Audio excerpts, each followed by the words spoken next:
Dari awalnya kita decide untuk mau mengeluarkan suatu produk, pertama yang pasti kita riset market dulu nih.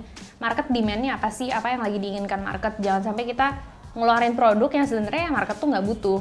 Kedua adalah sampling formulation-nya itu sendiri. Nah, proses sampling ini tuh biasa cukup memakan waktu sampai kita menemukan sampel yang paling formulasinya tuh yang paling sesuai dengan yang kita inginkan. Halo teman-teman semua, hari ini kebetulan kita udah bareng sama Michelle Aham selaku founder dari Skin Game nih. Dan ada gue juga, Levino, selaku co-founder dari teman startup. Sebelumnya boleh nggak sih kita kenalan dulu? Boleh Mungkin banget. Ada teman-teman yang belum kenal. Oke, mulai dari lo dulu kali. Dari gue? Iya. Tadi gue juga udah bilang, jadi nama gue Levino Krisdeni. Gue selaku co-founder dari teman startup, sebuah media platform yang dikhususkan buat para teman-teman startup founders dan juga small business owners. Nah, kebetulan kita juga satu kampus nih. Iya, Iya kan, benar. makanya hari ini Kita satu alumni ya. Satu alumni. Terus mungkin hari ini kita mau ngobrol-ngobrol nih. Makanya hari ini kita ada sesi ini. Terus mungkin dari lu dulu kali, boleh memperkenalkan diri lu. Halo, nama gue Michelle. Gue adalah founder dari Skin Game. Dan kalau kalian tahu, Skin Game adalah local beauty brand yang berfokus pada skincare products. Dan saat ini kita memiliki sebanyak 9 produk.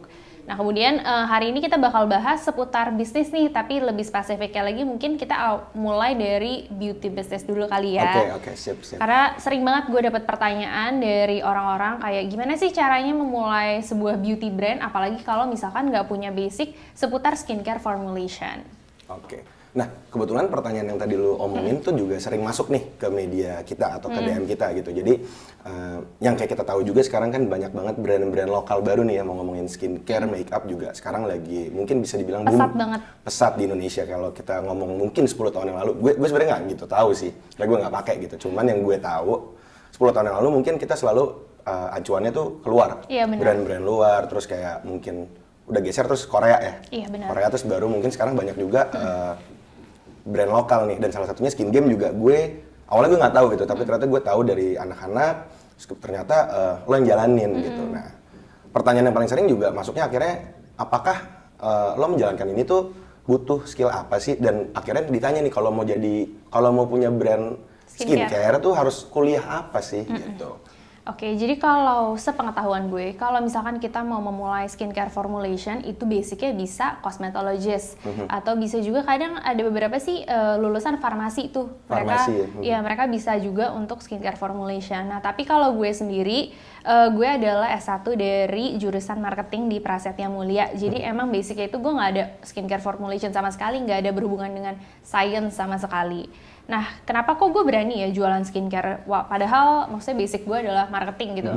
Nah, mungkin ada yang mikir kayaknya, aduh berarti produknya nggak trusted nih. Nah, tapi menurut gue sendiri sih, as a human ya, kita tuh ada terlalu banyak ilmu yang ada di dunia ini, dan setiap manusia pasti kita ahli tuh dalam 1 atau 2 ilmu aja. Nggak mungkin kita bisa menguasai berbagai ilmu yang ada di dunia ini lah. Nah, apa sih caranya supaya gue tetap bisa memproduksi skincare tanpa basic skincare formulation? Nah, gue mencari partner atau mitra atau karyawan yang bisa gue ajak kerjasama untuk memenuhi ahli yang ahli yang harusnya gue milikin tapi nggak bisa gue miliki gitu lah ya. Nah, dari situ kalau konteksnya dari Skin Game sendiri, gue mulai mencari pabrik-pabrik dengan formulator terbaik yang ada di Indonesia. Gue ajak kerjasama dan kemudian gue mulai untuk sampling di pabrik-pabrik tersebut. Nah, dari sampel itulah yang nantinya jadi decision gue nih, mau gue produksi atau tidak. Gitu. Jadi nggak melulu kayak kalau lu mau skincare harus farmasi. Iya, benar. Kalau lu F&B lu harus jadi sekolah masak gitu, chef iya. gitu, kayak nggak usah mungkin. gitu. Jadi mungkin orang-orang lain yang ada di sekitar lo mungkin partner atau vendor atau tadi pegawai pun bisa membantu lo dalam menjalankan ini ya. Bener banget. Itu nggak cuma untuk skincare aja sih ya, untuk bisnis apapun menurut gue sama sih halnya kayak gitu. Oke. Nah, tapi kalau kita ngomongin skincare, berarti kan skincare ini harus konsumsi lah ya, konsumsi di luar gitu, nggak cuman kayak kalau kita ngomong clothing ya, apa sih hal terburuk yang terjadi, paling ya lo nggak cocok doang cuttingannya gitu. Tapi kan kalau skincare ini kan berarti lo ada urusannya dengan kulit, dengan seseorang gitu kan.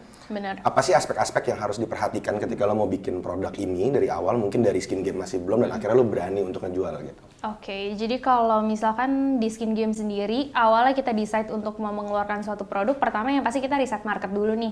Market demand-nya apa sih, apa yang lagi diinginkan market, jangan sampai kita ngeluarin produk yang sebenarnya market tuh nggak butuh. Nah itu yang paling penting sih. Ini untuk bisnis apapun ya menurut gue. Kedua adalah sampling formulationnya itu sendiri. Nah proses sampling ini tuh biasa cukup memakan waktu sampai kita menemukan sampel yang paling formulasinya tuh yang paling sesuai dengan yang kita inginkan. Nah untuk proses sampling ini juga pas sampel jadi pertama kali kita harus trial dulu nih di beberapa jenis kulit. Misalkan untuk mereka yang kulitnya kering, oily, combination dan lain-lain. Nah dari situ baru deh kita kumpulin feedback apa dari para orang-orang yang udah nyobain dan kemudian kita revisi lagi sampelnya sampai akhirnya kita mendapatkan formulasi terbaik gitu. Oke, berarti kan Skin Game ini dealing with different kind of skin sama people juga nih. Dan pastinya ada gue nggak tahu apakah mungkin ada yang tidak cocok atau apa. Apakah pernah nggak sih masuk kayak komplain yang akhirnya oh ini buat lo kayak, oh ini memang feedback nih, tapi komplain separah apa sih yang lo dapetin? Balik lagi ya, namanya skincare, kita tuh selalu educate customer kita kalau skincare itu cocok-cocokan banget. Jadi untuk customer Skin Game sendiri yang audiensnya Skin Game yang udah sering mantengin konten-kontennya Skin Game, mereka tuh aware banget kalau misalkan skincare itu ya emang balik lagi cocok-cocokan. Dan kalau ditanya pernah nggak sih ada customer yang nggak cocok dengan produknya Skin Game, jawabannya adalah banyak. Jadi walaupun review kita ribuan di Shopee, di Tokopedia, di berbagai platform review, cuma balik lagi review ribuan itu nggak ada artinya di kulit kamu. Intinya balik lagi di kulit masing-masing, mau itu produk sebagus apapun, udah mau menang award ini itu, cuma balik lagi cocok-cocokan. Nah itu sering banget sih, dan sampai detik ini masih jadi struggle kita adalah untuk edukasi ke audience kalau misalkan skincare tuh cocok-cocokan. Walaupun ada beberapa dari mereka yang udah sering lihat konten edukasi kita seputar skincare. Nah tapi kadang tuh kalau udah beli skincare terus nyobain nggak cocok, itu tetap ada rasa keselnya. Jadi masih sering sih kita dapat kayak customer ngoceh-ngoceh lah, marah-marah, kayak minta refund lah kalau nggak cocok gitu. Balik lagi ya, ini sama halnya kayak kalau kita beli makanan. Dan kalau misalnya kita beli makanan terus ternyata rasanya kita nggak suka atau kita nggak cocok, nah itu kan nggak mungkin kita balikin lagi sih ke penjual. Sama halnya juga dengan skincare. Jadi pas kalian beli skincare, bolehlah punya harapan kayak, aduh pengen banget nih gue cocok sama skincare A atau skincare B. Cuma balik lagi, pas nyobain terus ternyata nggak cocok, ya jangan kecewa, jangan marah-marah sama si sellernya. Karena kalian harus aware kalau skincare itu cocok-cocokan. Oke. Dan mungkin gue sharing sedikit kali. Boleh ya, banget. Fun fact. Jadi kita ada beberapa kali bawain topik terkait millennials and Gen Z sih. Kayak mereka tuh mereka suka sama brand yang jujur, yang honest gitu. Dan kita ada beberapa kali menggunakan Skin Game ini sebagai contoh. Oh, iya. Kayak tadi lu sempat bilang kalau banyak konten Skin Game tuh yang edukasi bentuknya. Itu kita pernah beberapa kali pakai sih di webinar, terus kita pernah pakai juga di TikTok. Cuman mungkin memang nggak pakai info waktu itu, jadi langsung upload aja. Dan memang sebenarnya walaupun ada edukasi tersebut, memang masih banyak banget yang kita dulu bilang gitu, mungkin masih belum ngerti kalau misalnya ya ini cocok-cocokan dan Skin Game nggak buat semua orang. Benar. Nah kalau misalnya berkaca dari itu, kayak sebenarnya kenapa sih orang kalau kita ngomongin beli, ini apakah karena memang mereka ngeliat review dari orang? Tapi sebenarnya kan balik lagi ke cocok-cocokan tadi gitu. Apa karena mereka review tapi mereka belum teredukasi penuh? Atau memang kesal aja gitu, komplain itu? Menurut gue sih mayoritas belum teredukasi penuh sih. Belum teredukasi penuh. Pertama, karena banyakan ya kalau yang gue lihat sih yang mengajukan komplain itu yang cenderung usianya lebih tua, ibu-ibu gitu. Nah menurut gue sih kalau ini gue nggak pernah melakukan riset tentang ini sih, cuma maksudnya kalau dari bayangan gue kemungkinan karena mereka jarang main media sosial juga. Nah makanya mereka tuh nggak aware nih kalau sekarang tuh banyak brand-brand yang juga mengedukasi kalau produknya ini bukan one fits for all. Itu sih menurut gue. Kalau misalkan yang anak-anak yang bukan anak sih, kayak young adults kayak kita lah ya, mereka yang lebih aware dan sering main social media, saat mereka menyampaikan mereka nggak cocok, mereka cerita sih ke gue gitu, ke customer service kayak, aduh ternyata pakai produk yang A dari Skin Game nggak cocok nih, bla bla bla. Dia cerita tapi dia nggak marah. Dia menceritakan kayak, ya udah gue sharing aja kalau ternyata gue nggak cocok, tapi balik lagi dia bilang nggak apa-apa sih, namanya juga skincare, cocok-cocokan. That's it. Tapi ya itu message yang selalu disampaikan untuk masalah-masalah seperti ini. Iya, itu penting banget sih untuk selalu disampaikan. Dan gue lihat sih sekarang mulai banyak brand juga yang ngelakuin hal yang sama sih. Lo lihat gak sih sekarang makin banyak juga brand yang semakin realistis dan semakin jujur. Nggak kayak dulu ya. Kalau dulu kayaknya semua brand paling bagus sih. Iya, semua brand paling bagus. Belum lagi sering banget ada brand-brand yang ngapusin komen-komen negatif. Nah, sedangkan di Skin Game itu kalau misalnya ada yang nanya tuh, gue nggak cocok nih yang produknya gimana ya kak? Boleh jual ulang nggak? Jual balik ke gue. Nah biasa kayak kita balas, nggak apa-apa coba pre-love aja. Tapi ya maksudnya gue nggak beli beli balik. Cuma gue bilang coba di pre-love aja di bagian komentar konten kita tuh sering banyak yang mau beli pre-love-nya. Nah kita se-open itu kayak lo boleh banget post kayak ya gue nggak cocok nih beli si Acne Warrior dari Skin Game. Ada yang mau beli nggak? Itu biasa banyak yang mau beli dari sana. Dan itu open banget sih, nggak masalah. Terus mungkin gue penasaran juga nih, gue pengen tanya, mungkin nggak ada di sini juga gitu. Kan kalau tadi lo ngomongin pre-love, kalau yang gue tahu juga banyak, ada beberapa kali gue lihat tuh banyak orang yang suka akhirnya ngitungannya merepack ulang. Oh, share in a jar. Iya, itu gimana menurut lo? Share in a jar. Kalau itu menurut gue banyak sih sebenarnya yang jual produk Skin Game share in a jar. Oh ya? Banyak banget. Sekarang skincare banyak banget sih yang jual share in a jar. Gue bukan gue nggak permasalahin sih, sebagai seller, sesama seller, gue ya udah nggak masalah, itu rezeki lo gitu loh. Gue nggak mau menghalangi rezeki lo, jadi gue nggak pernah yang kayak ngelaporin kayak ataupun negur orang-orang yang ngejual produk gue dalam bentuk sharing aja, nggak masalah lah, itu rezeki lo. Tapi gue balik lagi, gue lebih edukasi si customernya. Saat kalian membeli share in a jar itu banyak banget kemungkinannya produknya misalkan udah dicampur air, apalagi kalau yang bentuknya toner cair kan, itu bisa banget dicampur air. Atau misalkan lo dikasih produk yang kadaluarsa, bisa juga kayak produknya ini mereka nggak higienis pas nge-repack, itu banyak banget. Nah jadi mungkin gue nggak menghalangi mereka dari sisi seller, tapi gue lebih mengedukasi calon customer gue, gitu. Dan menurut gue ini untuk banyak brand juga ya, ini bisa jadi salah satu penghalang customer untuk beli full size ya ke gue. Karena bisa aja produk yang dijual di share in a jar itu palsu kayak, atau misalkan udah dicampur macam-macam kayak, dan ternyata nggak cocok. Dan padahal yang bikin nggak cocok bukan produk gue nya sendiri, tapi karena si seller share in a jar ini udah nge-repack dengan cara yang tidak benar gitu. Berarti kan akan ada dampak negatif juga sebenarnya ya? Iya, dampak negatifnya gue ya, jadi mereka kayak mikirnya, oh gue nggak cocok nih pakai si Skin Game, gara-gara cobain share in a jar-nya aja nggak cocok, jadi gue nggak mungkin beli full size-nya. Itu sih jadi concern-nya. Tapi dengan segitu banyak, lah, ada pasti banyak lagi masalah selain dari cuman tadi share in a jar atau yang lain-lain gitu tadi, komplain. Pernah nggak sih lo kayak, duh udah deh, gue angkat tangan deh, capek nih gue, udah nggak mau lagi deh. Kalau itu sih menurut gue ya siapapun pasti pernah ya ngalamin titik itu. Kalau gue pribadi di awal mulai Skin Game pasti gue sering banget rasanya pengen nyerah aja. Kebetulan kan awal-awal gue juga mulai Skin Game itu sendiri. Jadi kayak gue pikir kalau gue nyerah sekarang juga nggak ada yang dirugikan, paling gue doang yang merugi. Nah tapi setelah punya customer, punya relationship yang cukup kuat dengan customer, itu tuh malah jadi bukan beban sih, jadi motivasi untuk gue lebih kreatif lagi lah. Kalau misalkan gue tiba-tiba menghilang gitu kayak Skin Game, kayak sorry ya gue tutup dulu gitu. Itu tuh banyak banget yang ngerasa dirugikan, kayak aduh gue butuh banget nih produk lo, jangan tutup dong, kayak gitulah. Sering banget juga dapat DM dari customer kayak aduh Skin Game ada aja dong sampai gue tua, nanti kalau gue tua lo keluarin anti aging dong apa gimana gitu. Itu satu. Yang kedua adalah setelah gue punya karyawan, apalagi karyawan tim operasional gue yang jadi salah satu karyawan pertama lah yang gue hire, itu tuh gue ngerasa punya tanggung jawab besar ke mereka, karena gue ngerasa mereka kerja di Skin Game itu adalah sumber income mereka, karena banyak karyawan gue yang tim operasional tuh juga jadi tulang punggung keluarganya.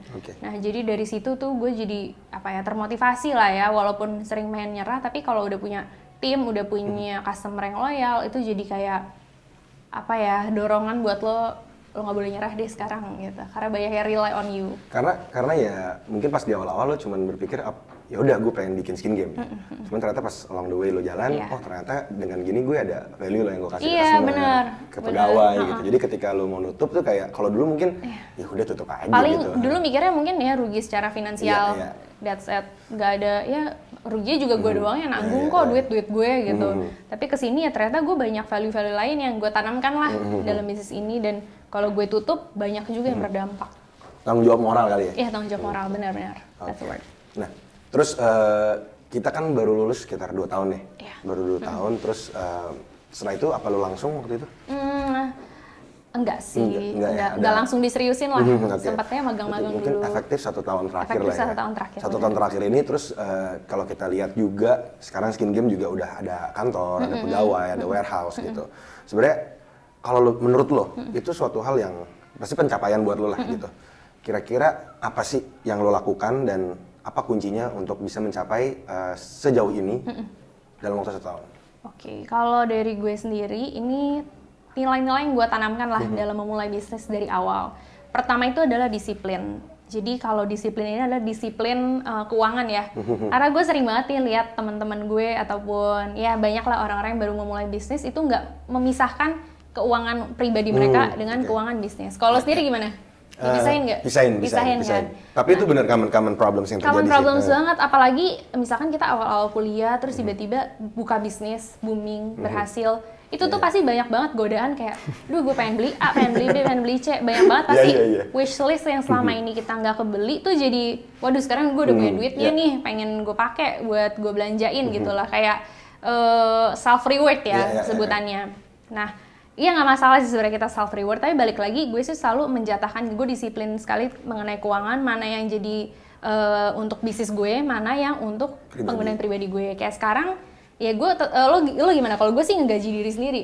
Sama kan? Sama. Jadi mau itu gaji cukup, gak cukup, gue pokoknya harus hidup dari gaji itu. That's it. Yeah. Mau profit gue tiba-tiba bulan ini membludak tinggi banget, tapi gaji gue ya bakal sama terus. Gue nggak akan merubah lifestyle gue. Lo juga gak kayak gitu? Sama ya. Karena kurang lebih kalau kita ngomongin misalnya, let's say lah misalnya, oke, bulan ini karena lagi 11, 12, terus tiba-tiba boom nih. Booming. Nah terus berarti kan ketika boom lo harus produksi lebih banyak lagi dong. Iya, benar. Tapi kan itu harus diputar gitu. Benar. Tapi kalau lo pakai itu misalnya let's say buat jalan-jalan gitu. Nah terus si pegawai gimana bayarnya? Terus kayak si vendor gimana bayarnya gitu. Jadi emang itu penting sih misahin itu, walaupun sekarang belum bentuk PT, walaupun sekarang belum ada pegawai, tapi itu tetap penting banget. Walaupun kita masih sendiri, cuma kita doang belum. Mungkin soalnya kalau misalkan menurut gue, kalau kita masih sendiri tuh belum punya kantor, kadang masih di rumah. Terus nggak ada bayar listrik, nggak ada bayar macam-macam, nggak ada bayar gaji. Itu tuh jadi ngerasa, aduh duitnya banyak banget nih. Karena belum ada pengeluaran. Pengeluarannya paling ya untuk beli produk, beli ini doang, produk apa namanya, bahan bakunya doang. Bahan bakunya doang, jadi kerasa kayak aduh duitnya banyak banget nih, nggak ada yang dikeluarin. Nah itu kadang jadi tempting lah ya gitu. Karena kalau misalnya lo berpikir untuk jadi let's say lo cuman lo nggak punya visi yang jauh nih, yang penting gue cuma mau dagang, gue beli, kalau mau dicampur walaupun kita tetap menyarankan untuk pisah, tapi kalau mau digabung ya udah. Cuman kalau memang lo planning ini suatu hal yang besar, yang lo mau develop lagi, lo mau invest lagi, lo mau puterin terus gitu. Ya lu membutuhkan ada ancar-ancar gaji tadi. Kenapa kayak lo tahu takarannya gitu. Tapi kalau ini lo nggak tahu takarannya, lo hajar lagi. Jadi lu ngerasa sekarang duit lo banyak gitu. Padahal itu yang tadi bener kata lo gitu. Karena belum ada pengeluarannya. Bener, AC, listrik. Sekarang setelah punya warehouse lo berasa kan kayak? Berasa, iya. Berasa kok pengeluarannya jadi segini. Biasanya cuma beli bahan baku udah kelar. Padahal sebelum ada kita kayak pasti budgeting dong, jadi kayak berapa sih tapi pas udah jalanin ternyata bocor kan, iya benar. Yang tadi kira paling sekian cukup lah ya, tapi pas udah jalan ada aja tiba-tiba atau mau servis apalah tiba-tiba, benar. Ini bocor lah, karena ada aja. Kayak beli kursi aja, beli kursi tuh sekarang mahal loh, kursi baru tuh bisa 500 juta gitu, yang gue mungkin waktu itu nggak pernah mikir gitu. Jadi mungkin tuh pentingnya dari awal membagi itu kali ya, porsi-porsi tadi ya. Benar, setuju. Oke. Mau cut dulu atau langsung? Gue ada lagi sih. Oh, dikit. Oh, sorry. Nggak apa-apa. Terus dari tadi. Oke. Udah, lanjut ya. Boleh. Nah, kalau menurut gue selain disiplin mengenai finansial, mengenai keuangan, yang kedua adalah jangan mudah berpuas. Nah, sering banget kalau kita jualan produk nih, kayak misalkan contohnya Skin Game ya. Awalnya kita salah satu produk yang paling pertama itu namanya Acne Warrior, dia adalah obat total jerawat. Nah, pas Acne Warrior ini tuh bisa gue bilang penjualannya cukup baik lah ya. Dia salah satu best seller di Skin Game. Nah, apa sih yang gue lakukan setelah gue punya produk best seller? Nah, gue cari produk best seller, gue bikin produk best seller lainnya yang bisa mengalahkan si Acne Warrior ini. Jadi gue nggak berpaku pada penjualan Acne Warrior gue doang. Ya Acne Warrior itu laku, oke, tapi gue tetap harus cari produk lainnya lagi yang bisa gue kalahkan nih, yang bisa ngalahin si Acne Warrior.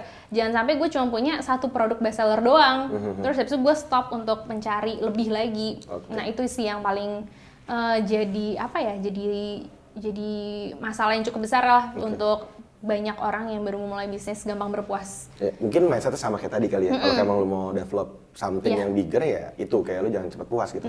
Kecuali kayak mungkin ceritanya kan beda kalau waktu itu lu merasa kayak oh gue cuma mau jadi pedagang nih, Acne Warrior gitu. Ya udah satu itu aja terus jualan terus tapi ya udah lu tidak menambahkan atau berencana untuk nambahin produk lain, SKU lain dan sebagainya nggak ada gitu. Bener-bener. Sial, thank you banget nih udah sharing. Gue juga senang bisa main kesini. Thank you juga udah ada waktu kita bisa ngobrol kayak gini. Semoga video ini juga bermanfaat buat teman-teman di rumah dan yang mau mulai bisnis dan sebagainya. Mungkin bisa dengerin lagi video ini dan kalau misalnya mau nanya-nanya lagi boleh banget ya. Boleh banget. Mungkin lo boleh infoin kontak infonya teman startup. Kita di Instagram ada di @teman_startup. Boleh banget tanya-nanya apapun. Kalau misalnya mau nanya tentang skincare di Skin Game. Oke, thank you. Kita ketemu lagi di video selanjutnya. Oke, bye-bye.